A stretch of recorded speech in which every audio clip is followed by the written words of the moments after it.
¿Cuánto tiempo nos queda? ¿No? Empiezan a haber distorsiones importantes.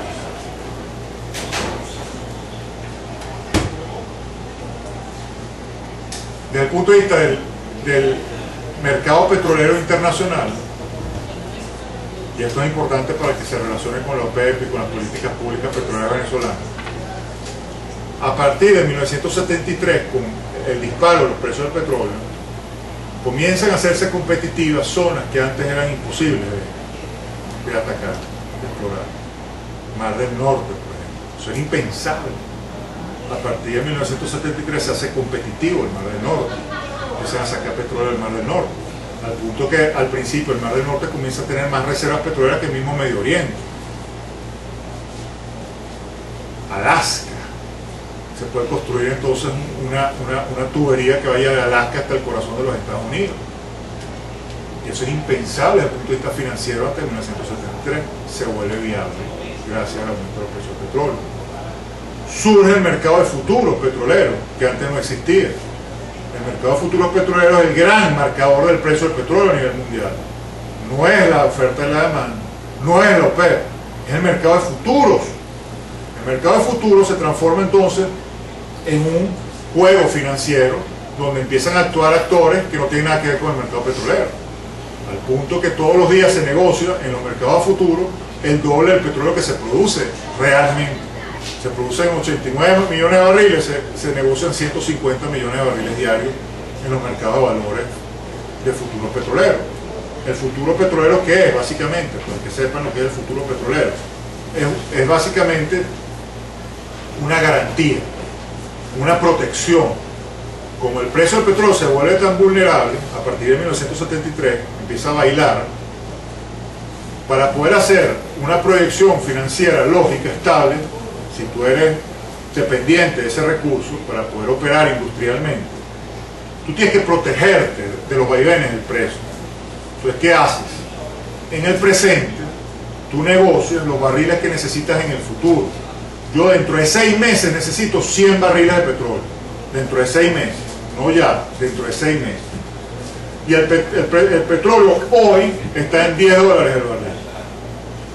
Pero yo pienso, hago mis cálculos y digo, bueno, a lo mejor va a venir una tormenta en el Golfo de México. Eso fue otra de las cosas que nació a partir del 73, el Golfo de México. Se hizo competitivo el Golfo de México, que antes no lo era. Va a haber un huracán en el Golfo de México, o va a haber un levantamiento en Libia, o qué sé yo, me van a trancar el estrecho de Hormuz, por decir algo. Es decir, yo tengo expectativa de que algo va a producir un aumento del precio del petróleo. Que no va a estar dentro de 6 meses en 10, sino que va a estar en 15. Por las predicciones que yo estoy haciendo. Mis analistas me están diciendo, mis consultores. Entonces yo voy y negocio. Digo, bueno, está bien. Yo creo que va a estar en 15 dentro de 6 meses. Hoy está en 10, entonces déjame negociar. Entonces voy y negocio con el que me va a dar el petróleo. Bueno, está bien, vamos a negociar. Entonces el que me va a dar el petróleo me dice, ok, te lo vendo en 12. Está en 10 hoy, pero como yo estoy comprometiendo mi producción, digo, ok, yo te voy a cobrar una prima de $2, te cobro 12. Pero yo como creo que va a estar en 15 en 6 meses, 12 me resulta todavía $3 más barato de lo que yo creo que va a estar. Y entonces compro mi contrato futuro. Eso es el futuro. Ya yo tengo seguro que dentro de 6 meses voy a recibir 100 barriles de petróleo en $12. Puedo hacer mi planificación. Pero en el camino pueden pasar cosas. No viene el huracán, no se levantó Libia, no me trancaron en el estrecho de Hormuz. Entonces el precio del petróleo resulta que no se va a poner en 15, sino que va a bajar 9. Entonces yo me deshago de mi contrato futuro a los 2 meses, 3 meses de haberlo comprado. Y hago lo que llaman un swap. Y entonces eso genera otro mecanismo financiero que a su vez también se negocia en los mercados. Entonces se vuelve una cosa muy compleja. Y es la puja de ese mercado la que termina generando la mayor influencia en el marcador de precios. Obviamente hay otros elementos geopolíticos, elementos climatológicos, elementos especulativos, obviamente, que tienen que ver con bolas que yo lanzo para especular. O sea, son muchos factores. Obviamente no tiene nada que ver con los OPEP. se producen 89 millones de barriles diarios, la OPEP produce menos de 30. Entonces tampoco tiene ni siquiera la mitad del mercado. Por lo tanto, no determina los precios. Obviamente, desde el punto de vista geopolítico, Medio Oriente termina siendo importante porque tiene muchas reservas. Pero desde el punto de vista pragmático, no es lo que decide los precios, ni el Medio Oriente ni la OPEP. Sin embargo, en Venezuela, desde el principio, se asumió la tesis de Pérez Alfonso: tratar de sacar el máximo provecho del menor petróleo posible, tratar de producirlo menos y ganarlo más, sin darse cuenta, número uno, que mientras más alto el precio del petróleo está, menos competitivos somos, porque nuestro petróleo no es de la mejor calidad. Si el precio del petróleo está alto y está sacando el crudo del Mar del Norte, el crudo del Mar del Norte es mucho mejor que el de nosotros, por lo tanto lo compran más. Eso hace que el petróleo venezolano, por ejemplo, no se pueda refinar en muchas refinerías. Muy pocas refinerías pueden procesar el crudo venezolano, el crudo pesado y extrapesado, que representa nuestras mayores reservas. Entonces a nosotros nos convienen precios moderados, porque los precios moderados sacan del juego a competidores que nos pueden echar bromas en los mercados internacionales. Pero nosotros más bien deberíamos apostar a lo contrario: mayor producción y menor precio. Saco del juego a los competidores y conquisto más mercado, vendo mucho más volumen y además, ¿qué hago? Estimulo, con cada dólar que yo invierto en el sector petrolero, produzco 2 dólares en el sector no petrolero. O sea, la demanda de bienes y servicios por cada dólar que yo invierto en petróleo es inmensa.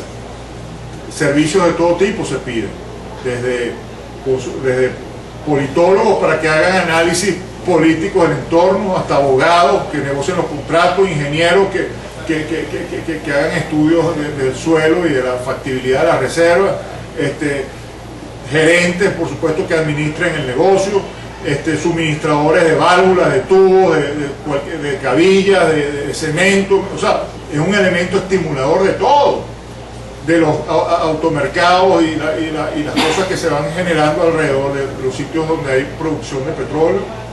Entonces es un círculo virtuoso que se puede generar con la producción de petróleo.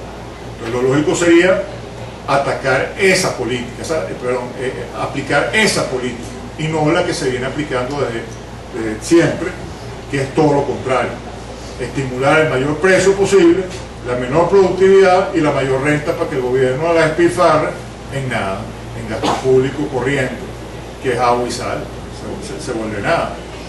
Pero entonces, en 1973 nace el Petroestado, 75 se estatiza la industria, nace PDVSA. PDVSA comienza entonces a abrirse a los mercados, empieza el proceso de internacionalización de PDVSA, se compran refinerías afuera, se compran refinerías en Europa, se compran refinerías en Estados Unidos, se compra eventualmente en Estados Unidos una empresa que se llama Citgo, que termina siendo a principios de los 90 la tercera empresa petrolera más importante de los Estados Unidos en ventas de gasolina y la primera en presencia de estaciones de servicio en Estados Unidos.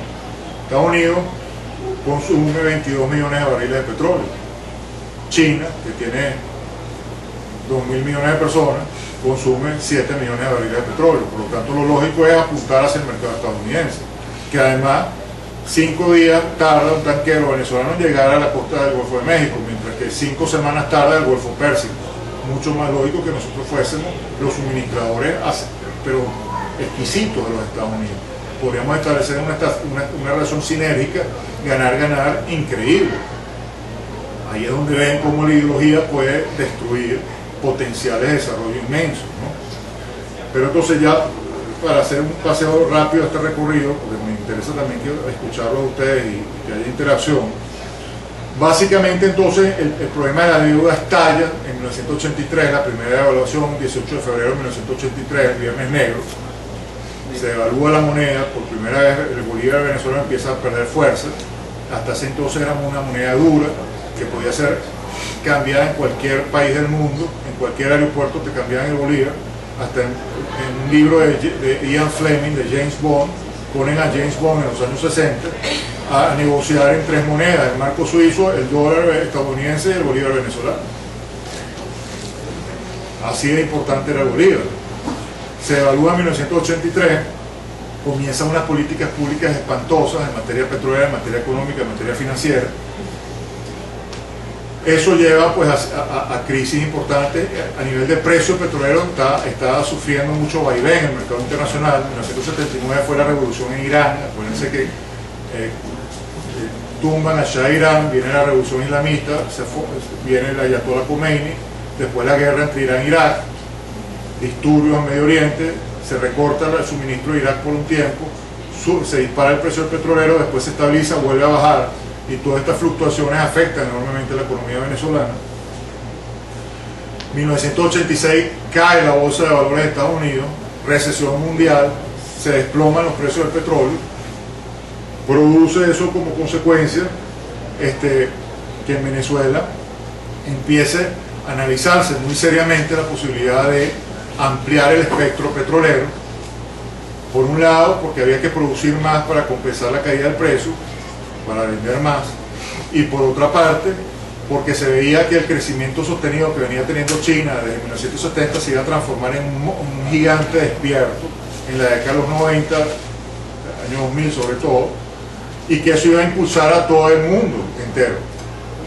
Ese crecimiento de China iba a impulsar el crecimiento de Japón, que a su vez iba a impulsar todo el crecimiento del sudeste asiático, que a su vez iba a impulsar todo el crecimiento de Europa, que a su vez iba a impulsar todo el crecimiento de los Estados Unidos. Entonces Venezuela tenía que ver cómo Carrizo producía petróleo para satisfacer esa demanda. ¿Cómo hacía? Si PDVSA cada vez tenía más los brazos atados.